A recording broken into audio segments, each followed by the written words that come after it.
Most people won't reach financial freedom, not because they lack intelligence or effort, but because the economic environment they live in was never built to let them escape. It keeps people occupied, indebted, and focused on survival rather than strategy. And by the time many realize something is wrong, they've already spent decades playing by rules that were never explained. That's the uncomfortable truth. You're told that success comes from discipline. Work hard, manage your spending, invest patiently, follow the formula. But if discipline alone created freedom, entire professions built on sacrifice, teachers, nurses, factory workers, would retire wealthy. Most don't. Not because they failed, but because the system rewards something else entirely. Financial freedom isn't just about income. It's about autonomy. It's the ability to choose how your time is used, to absorb shocks without panic, to walk away from bad deals, bad jobs, or bad circumstances. That level of control doesn't happen accidentally. It has to be built, and most people are never taught how. History makes this clearer. For centuries, wealth meant land. Those who owned it controlled food, labor, and survival. The majority worked that land for others, trapped by rent, obligation, and debt. The labels have changed over time, but the structure hasn't disappeared, it's evolved. Industrialization replaced farmland with factories. Workers were no longer tied to soil but to wages. Time was sold in hours instead of harvests. The 20th century introduced the idea of the middle class, stable jobs, modest homes, predictable lives. But even then, true independence was rare. People earned enough to live but not enough to detach. In the modern economy, productivity has exploded. Technology has multiplied output. Yet for most people, earnings haven't kept pace. Meanwhile, essential costs, housing, healthcare, education have surged. Debt has filled the gap. Loans aren't the exception anymore. They're the baseline.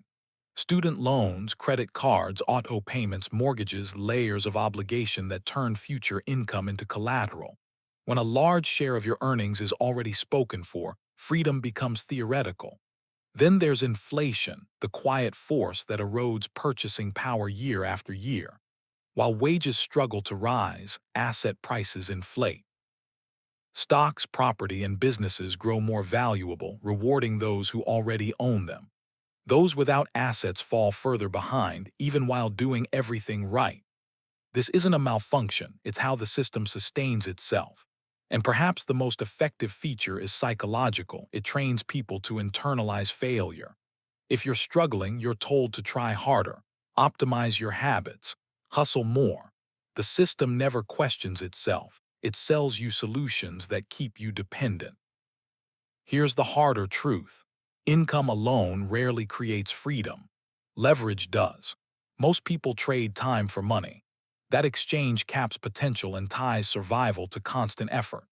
Financially free individuals reverse that relationship. They build or acquire things that generate value without their constant presence: businesses, intellectual property, systems, capital. That shift is where independence lives, and it's exactly what most people are never encouraged to pursue. Instead, they're guided into a loop that feels like progress: earn, borrow, upgrade, repeat. Promotions increase lifestyle. Lifestyle increases expenses. Expenses increase dependency. And dependency kills optionality. Those who escape operate differently. They focus on ownership instead of appearance. They understand taxes, compounding structures, and time horizons. They plan in decades, not pay cycles. And critically, this knowledge is rarely made simple or accessible. Schools teach compliance, not leverage. Culture glorifies effort, not strategy. The result is a population trained to run faster on a treadmill that never stops. Financial freedom then becomes an act of resistance, not against work but against blind participation. It begins with clarity. Where is your money actually flowing? How much of your income depends on your presence? What obligations limit your choices? Reducing fragility comes first. Fewer liabilities mean fewer points of failure. That might mean lowering expenses, delaying upgrades, or choosing flexibility over status.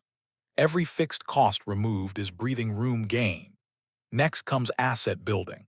Not just investments on a screen, but real engines of value. Skills that scale, businesses that persist, systems that earn without constant attention. Even relationships and reputation compound when treated intentionally. Equally important is mental discipline. Constant exposure to noise, news, hype, fear keeps people reactive. Studying history and incentives builds calm. Calm allows better decisions. Better decisions compound quietly over time. This isn't about minimalism or deprivation. It's about precision. Real wealth isn't excess, it's resilience. The families that preserved wealth across generations didn't do it through luck or speculation. They owned productive assets, passed down knowledge, and structured their affairs deliberately. Meanwhile, everyone else was trained to consume.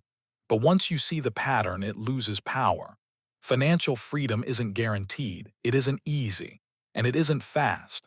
But it is possible for those willing to step outside the script, learn the rules, and build patiently. Clarity leads to control. Control leads to choice. And choice is what freedom actually looks like.